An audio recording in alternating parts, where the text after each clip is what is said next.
శ్రీ గురు బ్రహ్మ శ్రీ మహాగణపతి నమః.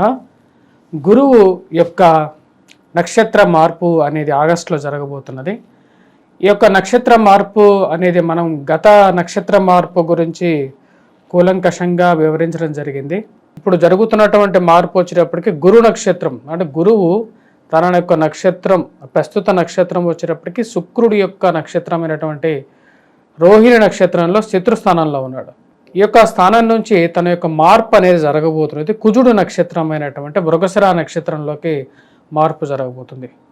రాబోతున్నటువంటి 100 రోజుల పాటు అంటే నవంబర్ 28వ తారీఖు వరకు కూడా గురువు ఈ యొక్క మృగశిర నక్షత్రంలోనే ఉండబోతున్నాడు.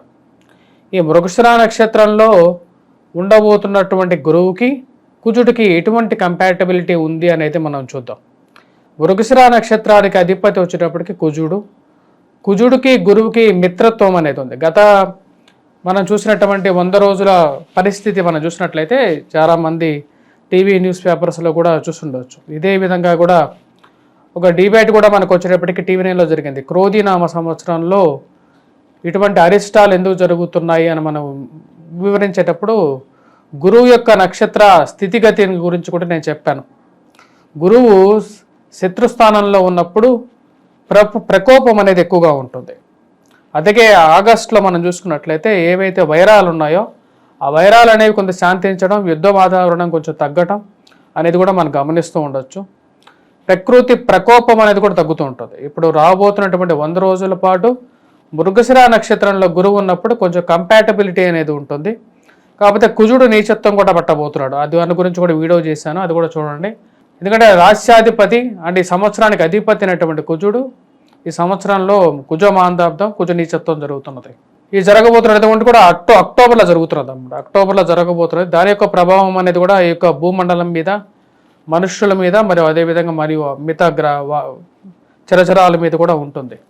ఇక గురు నక్షత్రం ఎప్పుడైతే జరుగుతుందో ఇప్పుడు నేను చెప్పబోయేది వచ్చేటప్పటికి కుజుడు నక్షత్రంలోకి ఎప్పుడైతే మృగశిర నక్షత్రంలోకి గురువు మారినప్పుడు మిగిలినటువంటి 26 నక్షత్రాల మీద కూడా దాని యొక్క ప్రభావం అనేది ఉంటుంది. అంటే అంగగోచారం అని చెప్పి అంటారు దాన్ని. అంగగోచారంలో శిరస్సు, ముఖము, అదేవిధంగా ఉదరము, ఛాతి, జననేంద్రియాలు, పాదాలులో మిగతా 26 నక్షత్రాలు కేంద్రీకృతమై ఉంటాయి. ఒక నక్షత్ర మార్పు జరిగినప్పుడు 26 నక్షత్రాల మీద కూడా దాని యొక్క స్థితి ఫలం అనేది ఇవ్వడం జరుగుతుంది. దీన్ని బట్టి కూడా ముహూర్త నిర్ణయం, అదేవిధంగా మిగతా 26 నక్షత్రాల యొక్క స్థితిగతి మీద వాడి యొక్క ఫలం అనేది చెప్పడం జరుగుతుంది. ఇప్పుడు అది ఎటువంటి ఫలితాన్ని ఇవ్వబోతుంది, 26, 27 నక్షత్రాల వారికి సుఖంగా ఉంటుంది అని చెప్పి దీనిలో ఉండదు, అది గమనించాలి. ఇది వంగర వారి పంచాంగ సిద్ధాంతాన్ని కాబట్టి నేను గణన చేసి చెప్పడం జరుగుతుంది. మీరు ఎవరికైతే ఏ నక్షత్రానికైతే బాగుండదో వారు కొన్ని తగు జాగ్రత్తలు తీసుకోవాలి. దైవ ధ్యానం చేసుకోవటం, దైవ ధాన్యం చేసుకోవటం, మంత్రోచ్చారణ చేసుకోవచ్చు. ఇలాంటివి చేసుకుంటే సరిపోతుంది. గురు సంచారం అనేది మృగశిర నక్షత్రంలో జరగబోతున్నప్పుడు ధనస్సు రాశి వారి మీద ఎటువంటి ఫలితం ఉండబోతుంది అని చూద్దాం. ధనస్సు రాశి వారికి మనం ఓవరాల్గా చూసినప్పుడు షష్టమంలో ఉన్నటువంటి గురువు వ్యతిరేకమైనటువంటి ఫలితాన్ని ఇస్తాడు అని చెప్పి మనం ఆలోచిస్తూ ఉంటాం. కానీ ఎప్పుడైతే ఈ యొక్క అంగ గోచారంలో అంటే అంగ ప్రకారంగా గోచారంలో నక్షత్ర మార్పు జరిగినప్పుడు దాని యొక్క ప్రభావం అనేది ఎలా మారుతుందో మన యొక్క ఎగ్జాంపుల్గా కూడా తీసుకోవచ్చు అన్నమాట. అంటే మృగశిర నక్షత్రంలోకి మారినప్పుడు ఇక్కడ ఉదర స్థానం మీద గురువు యొక్క దృష్టి కేంద్రీకృతం అవుతుంది. అప్పుడు మనం చూసినట్లయితే మూల, పూర్వాషాఢ మరియు అదేవిధంగా ఉత్తరాషాఢ నక్షత్ర జాతకులు ఎవరైతే ఉన్నారో ఈ యొక్క ధనస్సు రాశిలో ఉన్నటువంటి వారి మీద అనుకూలమైనటువంటి ఫలితం ఉదర స్థానం మీద కేంద్రీకృతం అవటం వల్ల వారికి ముఖ్యంగా వచ్చేటప్పటికి ధన సంబంధితమైన విషయాల్లో అనుకూలత, ధన ప్రాప్తిని కలిగిస్తుంది అన్నమాట. అంటే వ్యాపార పరంగా అనుకూలత, ఇరుగు పొరుగు సఖ్యత విషయంలో అనుకూలత అనేది పొందగలుగుతారు. వారితో పాటు స్థిరచరాస్తుల కొనుగోలు సంబంధితమైన విషయాల్లో కూడా అనుకూలమైనటువంటి ఫలితాలు ఎక్కువగా వస్తాయి అన్నమాట రాశి వారికి.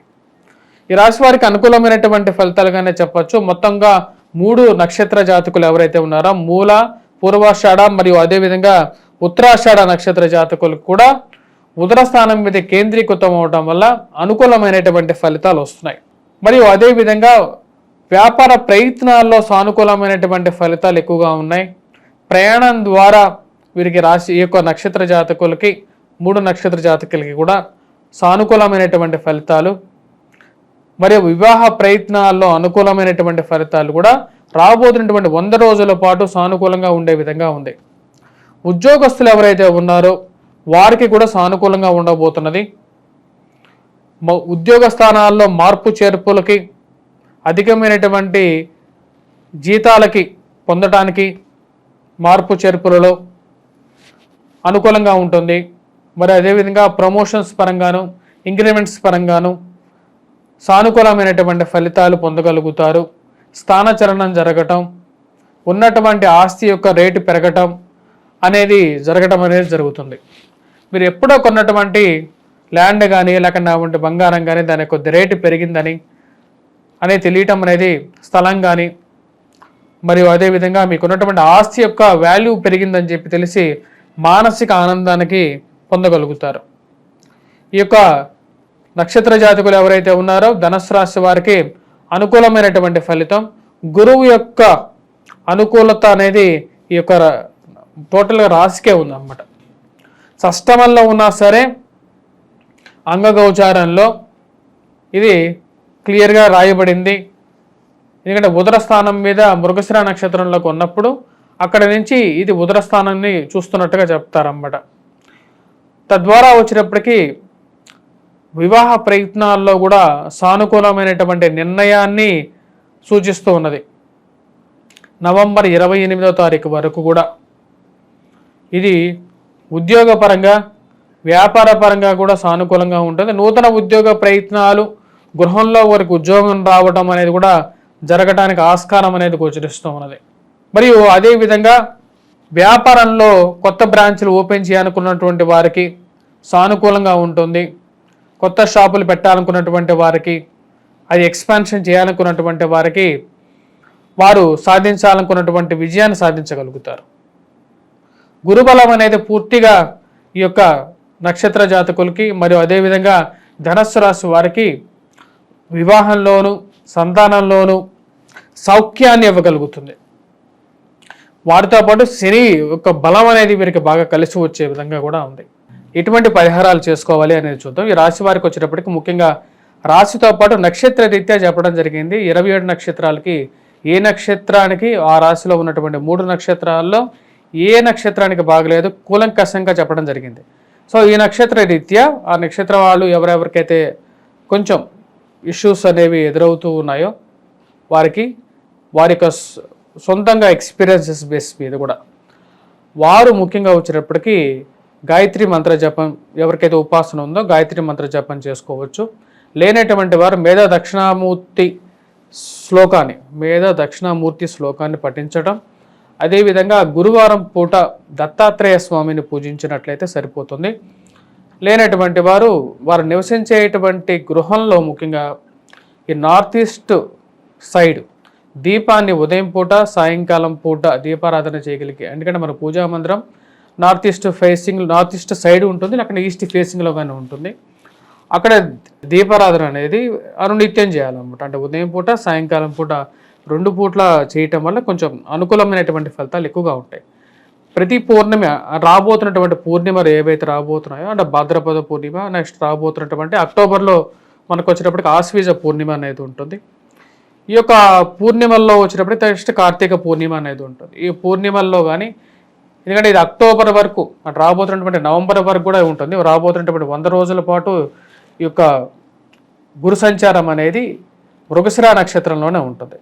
మృగశిర నక్షత్రంలో గురు సంచారం జరుగుతున్నప్పుడు కొన్ని నక్షత్రాలకు ఏవైతే బాగలేదో వారు మటుకు ఈ యొక్క పరిహారాలు పాటించవచ్చు. మిగతా వారు కూడా దక్షిణామూర్తి శ్లోకాన్ని పఠించడం కానీ వాటిలో ఎటువంటి దోషం అనేది లేదు. ఎందుకంటే గురువు జాతకరీత్యా ప్రతి ఒక్కరి జీవితంలో చాలా ఇంపార్టెంట్ రోల్ ప్లే చేస్తూ ఉంటాడు. వారు పుట్టినటువంటి సమయాన్ని బట్టి, లగ్నాన్ని బట్టి, మరియు అదేవిధంగా చంద్ర లగ్నాన్ని బట్టేసేసి కూడా వారికి ప్రభావం అనేది ఉంటూ ఉంటుంది అన్నమాట. సో ఇటువంటి పరిహారాలు చాలా సింపుల్ రెమెడీస్ మన ఇంట్లోనే చేసుకోవచ్చు అన్నమాట. సో మన ఇంట్లోనే మన పిల్లలకి కూడా నేర్పించండి దక్షిణామూర్తి శ్లోకాన్ని ఎలా చదవాలి, మరియు అదేవిధంగా మన యొక్క దీపారాధన ప్రక్రియలు చేయటం అనేది ఎలా చేయాలి అనేది కూడా మీరు పాటించినట్లయితే శుభం కలుగుతుంది. స్వస్తి.